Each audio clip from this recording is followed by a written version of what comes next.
Welcome to Miss Retro Reads. We're continuing with The Head Girl of the Chalet School by Eleanor Imbrant Dreyer. Chapter 14, Salzburg. Getting up early in the morning was not a favorite pastime of Grizel's, though Joey was usually an early riser. On this morning, however, the head girl was first out of bed, and was nearly dressed before Joe made any move. Madge was dressing the Robin, who was wild with excitement at the prospect of seeing Salzburg, and it was the faithful Marie who woke up Joey. They were to go down as quickly as possible, for Mr. Lannis had said that he could not afford to wait, as his business appointment must be punctually kept, and he wanted to have lunch first. In the afternoon, while he was away, Suzette would take the girls to see the house where Mozart was born, now the Mozart Museum. From there they would go on to the cathedral, though Joey refused to be very much interested in it. Her favorite period of architecture was the Gothic, and the Salzburg Cathedral was built in the early part of the 17th century, in the Italian Baroque style, which she disliked. The Robin was anxious to see the famous fountain, the Hofbräu, in the Residenzplatz, of which Amy Stevens had often told her. The Stevens had spent more than one winter in this beautiful town, and the great fountain had been Amy's favorite spot in it. Grizel had no special desires, and Evandine only wanted to go for the sake of the trip. She greeted them joyfully when they arrived at the foot of the mountain, escorted by the doctor. "Say, isn't this real nice?" she inquired, as she made room in the car. "Gorgeous," replied Joe ecstatically. "I'm dying to see Salzburg." "Your old Nap had a lot to do with it, I suppose. That's why you want to see it all so much, I guess.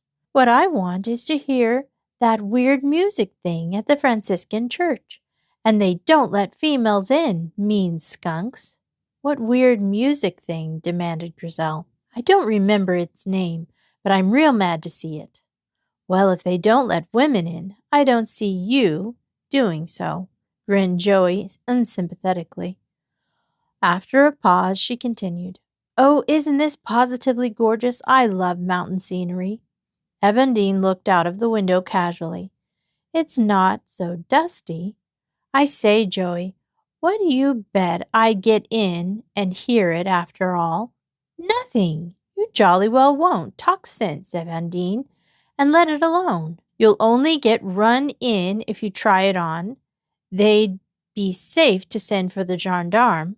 Don't make such a silly of yourself." Grizel, who had been staring out of the window, roused up to what was going on at this point, and demanded to know what they were talking about. Joe enlightened her, and she promptly squashed her hostess. "Don't be mad, Evandine. Do you want to let your father in for paying a big fine? For that's what it would come to." Evandine murmured something about "Papa could afford it all right," but she ceased to discuss it, and the four returned to their gazing out of the window at the scenery. It was very wonderful. At this point the road runs through mountains, the junction of the Trolline and the Bavarian Alps, though they never cross the frontier. Then it turns down into the Schultz Valley and follows the Silver Schultz along till it reaches the suburbs of Salzburg. The suburbs are no more interesting than those of any other city, but in the great Mercedes-Benz they were soon left behind, and they came to Old Salzburg, the great ecclesiastical city that generations of archbishops had built up on either side of the stream. On the east rises the great Kapuzinberg Hill, and on the west the city is flanked by the Monschenberg, both with wooded slopes and houses nestled among the pines, larches, and silver birches. The old houses, with their deep red tiles and steeply sloped roofs, make one think of fairy tales, and the glimpses of the silver river, the old cobbled streets, and the views of the grim castle of Hohensalzburg, which can be caught now and then, all go to add to the impression. Joey was wild with delight, and the Robin shared her joy. though the other two unromantically declared that they were hungry and wanted lunch. Their wishes were fulfilled almost immediately, for Mr. Lannis drew up outside a restaurant on the far side of the river and told them all to come out and get a hustle on about it. Joey looked about her with distasteful air, for they were now in a modern surrounding, and there was nothing in her eyes that was interesting. The others pressed after the busy American into the restaurant, where they were served with a delicious meal. "Well, Miss Joey, how do you like this place?" asked their host, as they ate soup full of macaroni and very delicious. "It's awfully pretty, of course," said Joey, "but I love the old town that we came through to get here." "Joey's mad on history, Papa," said Evandine. "I guess she doesn't think much of this." Mr. Lannis laughed. "Why, we're right next door to the Schloss." He pronounced it slosh. Mirabelle, which they reckoned to be a fine sight, and chock full of history. "Oh, can we see it?" begged Joe eagerly. "Why, I guess so. You'll like the gardens anyway, and they have wonderful aviary here. I can't take you myself, but Susie will look after you all, and tomorrow we'll go and visit the castle, if it's open on the Sabbath, which I guess it is in these parts. See here, Grizel, I'll give you the money now, and you all meet me at our hotel at 6. You're to get your café at 4 as usual, and you can go shopping, for I want you should all take back a little gift to remember this visit. I guess there's enough there to give you each some spending money, and the rest will pay for your sightseeing and coffee. Finished your soup? Hi, Kellner." The waiter came to change their plates and served them with tiny trout-like fish, which were cooked in some wonderful sauce. It was followed by a fricassee of chicken and a pudding that made Evandine regret aloud that she had eaten so much of the other courses. They had coffee, and then Mr. Lannis rose, paid the bill, and delivered them over to Suzette, whom he charged to take good care of them. Suzette, taking the Robin's hand firmly, sent the other three on in front of her where she could keep an eye on them all, and they made their way to the entrance to the beautiful gardens of the Schloss, which the Archbishop Wolf, Dietrich von Retinue, had built for the lovely daughter of a Salzburg merchant in 1606. Grizel paid the small fee demanded, and they entered the grounds, where they were soon gasping with admiration. Here in this sheltered part, the flowers bloom nearly all the year round, and at the end of March, when their own part of the country was just beginning to wake up, the beds were showing daffodils, narcissus, snowdrops, hyacinths, and many other spring flowers, while the velvety turf of the fine lawns was as green as if winter were not just ended. The palace is almost a miracle of beauty, with long avenues bordered by fine trees, ponds, fountains, at which the robin cried delightedly, mazes and beautiful groups of statuary. High above this, across the river, towers the huge fortress of the Hohensalzburg, like a grim sentinel keeping watch over a sleeping beauty. "It's gorgeous," cried Joe. "Fancy living here and being able to come into this whenever you wanted to." "What was the lady's name? Anyone know?" Nobody did, and she had to wait till they saw Mr. Lannis again to learn that the lady's name had been Salome Alt, and that she had been a great friend of the Archbishop's, who also had the credit of the great cathedral to his name. At the aviary, the robin went nearly wild with delight, and insisted on staying there so long that it was nearly 4 before they could persuade her to leave it and come to the town for coffee. The town pleased them, though Joey declared that the shops were rotten compared with those of Vienna, which she knew well. Still, they got an excellent meal in a pretty café, Corso, on the Gisela quay, where they looked on to the silver river winding its way through the heart of the city, and feasted on wonderful cakes, with Suzette keeping a watchful eye on them all to see that they did not overdo it. She was very proud of her 4 charges, for Grizel, Evandine, and the Robin were pretty children, and Joey made up, in distinction of appearance, what she lacked in beauty. When their appetites were satisfied, they went shopping, and in the shops they found many charming things. Grizel bought Cookie a view of the cathedral, and also provided herself with some handkerchiefs embroidered with peasant embroidery for Mrs. Russell. Evandine invested in a paper knife adorned with the head of a great archbishop for her father, and presently Jo with a pin holder wonderfully and weirdly carved.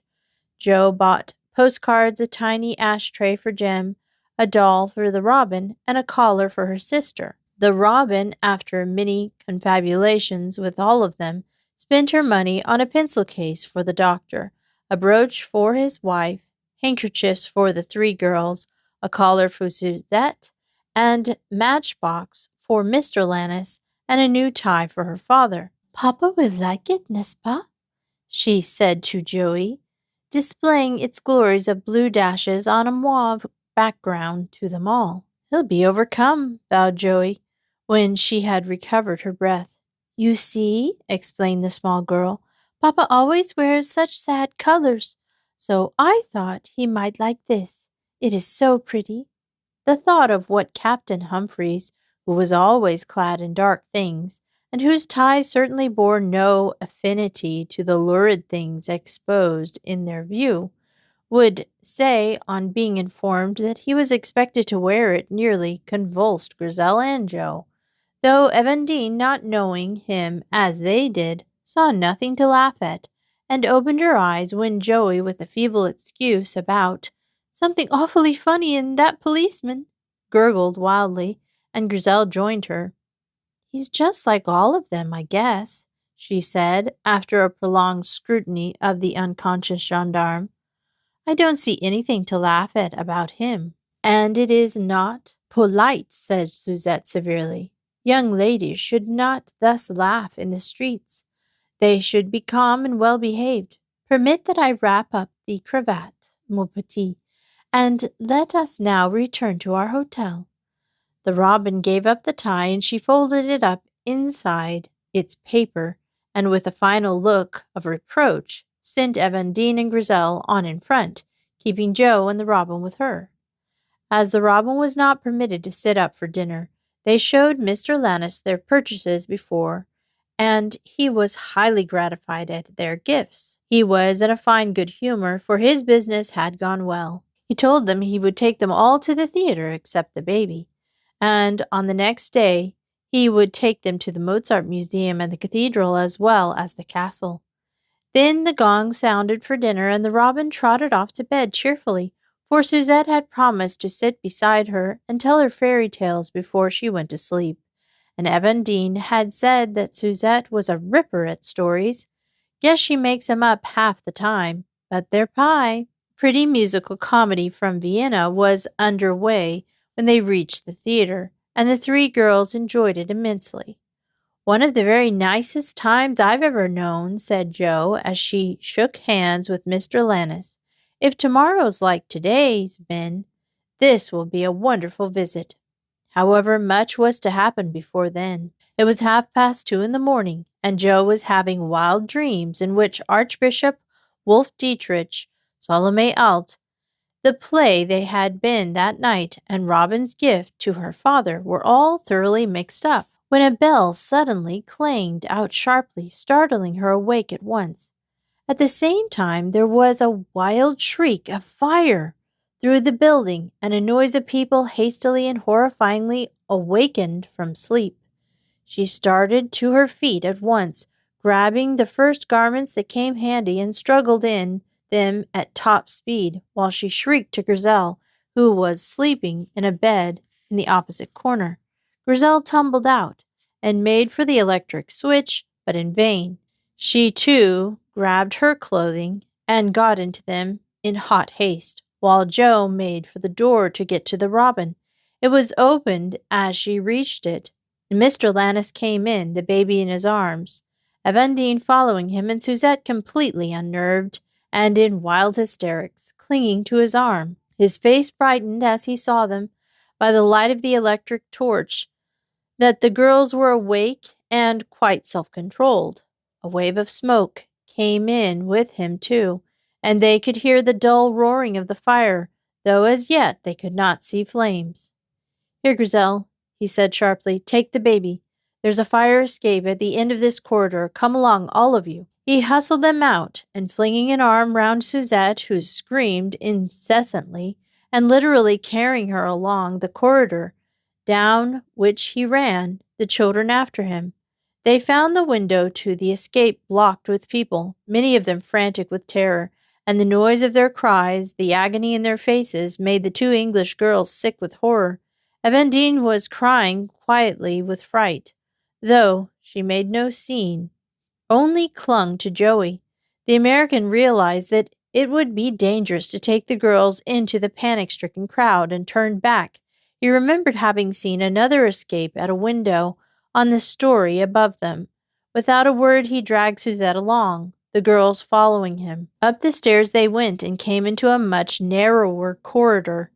Here there was only one man who was wrestling with the fastening of the window that gave onto the escape, and a fat elderly woman. Awful as was their peril, Jo suddenly gave vent to a little giggle as she recognized her. "It's Frau Berlin," she said to Grizel. "We're always running into her at times like this." Grizel, the robin close in her arms, looked and remembered the woman they had met during their first term at the chalet, who had treated them so rudely, and whom Madge had later saved from a burning train when they were coming from the Dolomite district. Mr. Lannis had dropped Suzette, who sank on the ground, moaning in terror, and made for the window, which he broke open with the first thing that came handy. Then he lifted Evandine out and bade her go down as quickly as she could. Grizel put the robin out next, and Jo followed. The American directed her to go on, and was turning back to pull Suzette up, when Frau Berlin made a dash, and climbed through the space, rushing down at a pace that was likely to endanger the lives of the children, who were in front. "Go on and stop her," said the strange man. "I will see to the woman." Mr. Lannis obeyed. There was no time for argument, for already the flames were beginning to lick through from the lower windows, and the girls were in fearful peril. He reached the frenzied woman just in time to stop her from trying to thrust Grizel aside, and holding her in a grasp that bruised her, shouted to the girl to go on steadily and keep to the outside handrail. Frau Berlin writhed and struggled in his grasp, but he was a big man, luckily, and the thought of the harm she might do to the children gave him the strength to hold her, while his unknown friend got through with Suzette and joined him. None of them was likely to forget the journey down the iron stairs. By the time the two men with their charges had reached the first floor of the hotel, the escape was almost wrapped in flames, and it was a miracle that they got through alive. Mr. Lannis's first thought was for the girls. They were all standing at the bottom, in charge of one of the firemen, who was trying to get them away. The robin had been thrust by Jo to the outside of the escape, and with the elder child's skirt flung round her, was unhurt. Evandine and Jo were sights to behold, for their grimed faces and singed hair, but save for one or two superficial burns, they were not damaged. Grizel was much worse off, though they did not know this till later on, when they were all retiring to bed in another hotel where they had taken refuge. She had been scorched by the flames, but not badly, and the burns smarted, but she had reassured her host that she was all right. Then, when she put up her hands to tie back her hair, she gave a shriek, for a long curl came off in her fingers. Her cry was echoed by the other children, and Mr. Lannis, very much bandaged and still red-eyed from the smoke, came in to see what had happened. In the center of the big room, where the four were to sleep, stood Grizel, holding her severed lock, while Joe and Evandine were standing aghast, and the robin from the bed, where she had been tucked in by now, studied a remorseful Suzette, who was eyeing them with deep interest. "What's got you all?" asked the big man. For reply, Grizel dropped her curl, put her hands to her head again, and literally ran off the lengthy locks. When she stood there with most of her long hair in her hands and looking scared, it had all been scorched in the flames as she had torn through them, and so had come off at the first tug. Mr. Lannis was horrified. At first he was afraid that her neck was burned, but the hair had saved it. Only Grizel was fated not to put up her curls for some time to come. There was nothing to be done. Once he realized that the girls were really all right, Mr. Lannis ordered them all off to bed and stayed there till they were safely between the sheets. In the morning, he took Grizel to a hairdresser's and had her hair cropped, as that was the only thing to do. The hair had been scorched pretty close to the head and was all uneven. "What will Madge say when she sees you?" said Joey. "She'll have a fit, I should think." "She'll be so glad that we are all alive, she will say nothing," replied Grizel soberly. "If I hadn't shaken my hair over my face, it would have been burnt, and I'd rather lose my hair than that." "Oh well, it'll be a saving of time in the morning," said her friend comfortingly. "Oh, but Grizel, you do look so different with it all gone." She gave a hysterical little giggle. Grizel shook hers slightly. "Joe, you silly. Suzette's bad enough without you starting. You're to come and see if your new things will fit." She and Mr. Lannis had been shopping, for all their clothes had gone in the fire, which had left their hotel completely gutted. He had insisted on refitting them, and, what was more, had bought them gifts over again, though the head girl had tried to stop him. Several coats and hats had been brought to their present resting place for them to try on, and they were soon all fitted out, even down to underclothes, for they had all put on very little in their escape, and the robin had had nothing but her pajamas and dressing gown. When that business had been done, Mr. Lannis marched them off to the station. He was not fit to drive the car, which had to be left in the garage till someone could bring it home.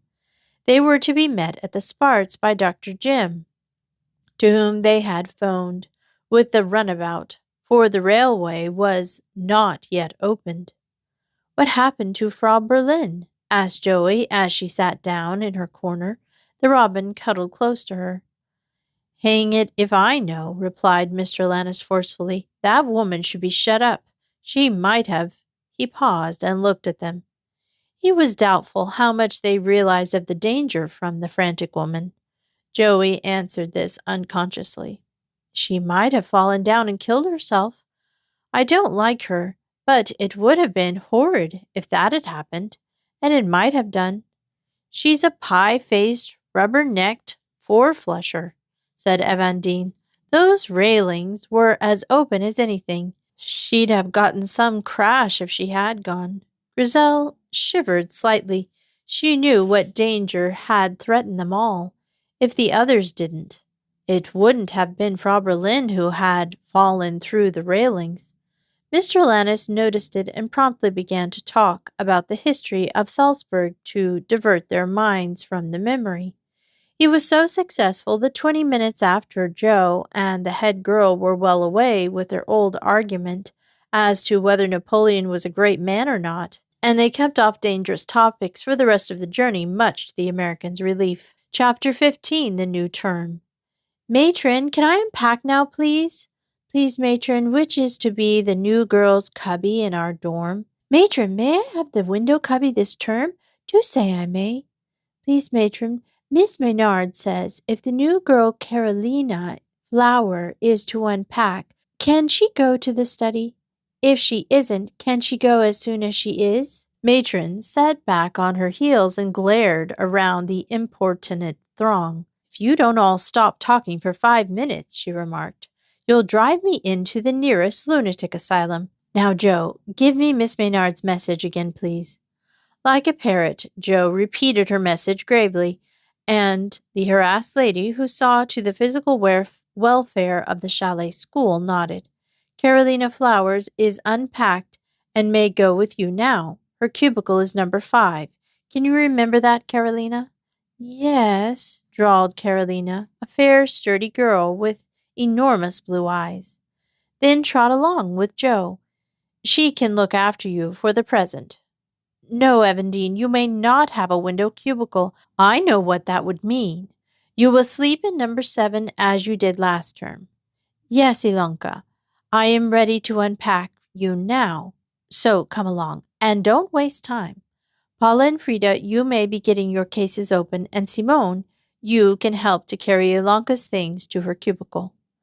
Having thus disposed of her charges, Matron turned back to her work, and Joe walked off with Carolina to the study, where Miss Maynard was waiting to interview her before deciding into which form to put her.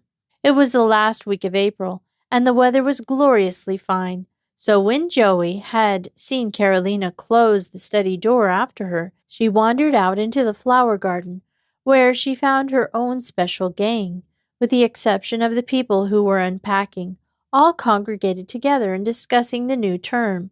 Her appearance was hailed with cries of delight. Here comes Joe. Now she will tell us everything.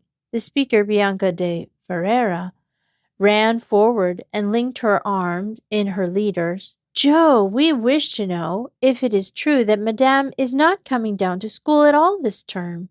Luigia says that Griselle has said so.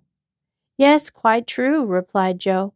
Jim thinks the walk will be too much for her in this hot weather, so she's going to stay up at the Senalp, where it will be cooler than down here. But Joe, what happens about her birthday then? Demanded Margia. Don't know, I'm sure. We'll have the do without her, I suppose. The girls looked at each other in dismay. Ever since Mrs. Russell has come to the Troll and established her school on the shores of the Ternsey, they had kept her birthday as a festival, and the idea of not having her with them for it was one they did not relish. How very not nice, said Clara Melnarty at length after a blank silence. Can't be helped. Perhaps they'll have us there for it, suggested Joe. Jim said he would think of it. It all depends.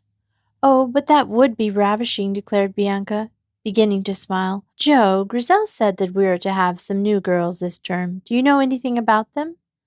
I've just carted Carolina Flowers off to Marnie, said Joe cheerfully. What is she like? Asked Clara. She has a pretty name. Well, she doesn't live up to it. As far as looks go, said Joe, she's nearly square, and she has a jaw like a ramrod. About 14, I think, and she's in the yellow dorm. Who's head there this term? Anyone know? Mary is, I think, said Bianca. Well, she's got a handful in Carolina, or I'm blind. What possessed Métis to put 2 Americans in one dorm? No one felt able to reply to this question, so they passed it over and asked if Joe knew anything about the other new girls. 2 more middles, but they're to be day girls, was the response. Sisters who are at the post with their people, and I believe the babies are to get 1. Then we are more than 60 this term, remarked Bianca with satisfaction. That goes well. Of what nationality are the new girls, my Joe? Bavarian, replied Joe. They come from München, I think. Oh, and I've got some wonderful news for you all. Remember Marie Peffin? Well, she's to be married next week, and we're all to go to the wedding. There's richness for you. A hurricane of exclamations of joy greeted this announcement. Many of the girls knew Marie very well, for she had been maid at the school for 3 years, only leaving it when her young mistress went to the Senalp. Are we to go to the dancing as well? Demanded Margia, when they had calmed down a little. Rather, what do you think? That's the best part of it. We're to go for 3 hours, and I've promised to have a dance from Andreas. Rot, how can you? You don't know any of these dances here, retorted Margia. I do. He and Marie taught us one during the holes. Grizel and I are going to teach you people so you can all do it. Besides, they are going to have some waltzes as well. Mean to say we're going to lift great men off the ground like they do? Asked Margia incredulously. Talk sense. This is one of the milder ones. Even the babies are to go for a while. There'll be some excitement. Bianca laughed. There won't be any work done next week, she said. When does the wedding take place? On Thursday, a week today. Marie was awfully bucked with her present, by the way. She's hung it in her kitchen, and she's going to stick a table underneath it and keep flowers on it as long as she can. Isn't that nice of her? Very nice indeed, said Bianca. The Chalet school's gift had been a large group picture of the whole school, which they had framed and had sent up at the end of the previous term. Marie had been overjoyed at it, partly because one exactly the same had hung in Madame's salon. The group broke up after that, Joe going back to the study to see if Miss Maynard had finished with Carolina, and the others scattering to various parts of the school grounds. At the study door, Joe encountered Grizel, who was coming in search of her, to tell her that Cornelia was waiting for her, and grinned at the head girl cheerfully. Hello, Grizel. Haven't seen you since mealtime. What have you been doing? A million things, I should think, said Grizel, running her fingers through her nearly cropped hair. This departure had created quite a sensation already, and heaving a sigh, Miss Maynard has finished with Carolina, and sent me to find you, Joe. Righto, I was just going to fetch her. Wonder where Marnie's put her. You'll know pretty soon, I expect. Not with Evandine, I hope, or prep will be a nightmare, declared Grizel, who had suffered many things from Evandine during prep. Oh, Evie's a silly old thing, said Joe cheerfully. Well, I'd better be pushing off, I suppose. Yes, and while you're about it, I should advise a little less slang. Where you pick it up, I can't think. It must be in the atmosphere, returned Joe as she tapped at the door. Grizel went on and left her to take charge of the new girl once more, which she did with the utmost cheerfulness. I have put Carolina in the lower fourth for the present, Joe, said Miss Maynard. Will you show her form room and introduce her to some of the other girls? You must make haste and learn some German and French, Carolina, or you may not be able to talk at all at meal times. Yes, drawled Carolina again. Then they went out, Joe dropping the little regulation curtsy while the new girl stared at her, walked soberly down the narrow passage to the big form room where 2 or 3 of the lower fours were busily putting their desks in order for the morrow. Do you always do that? Asked Carolina as they went in. Do what? Duck like that. Rather. It's manners all the time here, and so you'll jolly well find out. Carolina looked at her with limpid eyes that said nothing, and then followed her up to a little group where Evandine Lannis was holding forth about the hotel fire. Hi, Evie, this is Carolina Flower, said Joe, interrupting ruthlessly. She's to be put in your form, so you can look after her. These other people are Cyrilla, Marus, Giovanna, Donati, Selma, Karakavaska, and Signa Johansson. Carolina, they're all about your age, I think. 13, aren't you? Most 14, said Carolina. Oh, then that's all right. Which desk can she have, Giovanna? She turned to Giovanna, the form prefect the term before. That one by the window, Joey, said Giovanna in her soft, un-English voice. We will all look after Carolina. Thanks. Joey turned on her heel and left the room. She had a rooted objection to doing sheepdog, and her theory was that new girls got on best if left to find their own feet. Perhaps if Carolina had shown any signs of being nervous, she would have stayed. But that was the last thing the new girl was. So Jo went off on some quest of her own. Meanwhile, the little fourth found to their joy that they had welcomed a genius into their midst. Carolina was original when it came to mischief, and she soon showed that she had no intention of being the form's conscience or anything like that. On the contrary, she brightened them all up by her exploits, and they soon followed her lead. Even Abandine, the self-sufficient, had to admit that the new girl could outdo them all in wickedness. It was Carolina who introduced into prep one of the harmless little green snakes they sometimes found outside, sending half the girls screaming onto the tops of their desks, while Grizel, who was in charge, gingerly lifted the creature with a shovel borrowed from the kitchen for the purpose, and carried it off to the fence, over which she dropped it with a little suppressed scream. She also suggested vaselining the blackboards, but Margia squelched the idea by the crushing remark, "We did that ages ago. You are behind the times." But it was she who mixed salt with the tooth powder used by some of the seniors, and it was this prank that brought about her own undoing. Grizel, on being informed by Dorota and Ava of what had occurred, held an inquiry and found out the author of the misdeed, with the result that Carolina went before a prefect meeting and startled them all into notice of herself by her calm impudence. As it was a first offense, so far as they knew, they let her off with a reprimand, and she went not noticeably quelched at all. "We must keep an eye on that kid," said Grizel, when she had gone. "There's more in her than meets the eye." She fell foul of Joey Bettany on the third day of the term, when she had a battle royale with Simone, and reduced that young lady to such a fury of weeping as drew even unsentimental Joey's attention. After sundry inquiries as to the cause of the squabble, Jo told Carolina what she thought of her, and as Jo's tongue could, on occasion, outdo anything even Grizel could produce, she got home more than once, and left the new girl mentally writhing. Not that Simone received much consolation from her friend. She was ordered to stop being a sponge and taken off to play a slashing set of tennis, which left her no time to brood over her wrongs. All the same, Jo was not going to have one of her special friends tormented by a cheeky brat of a new girl.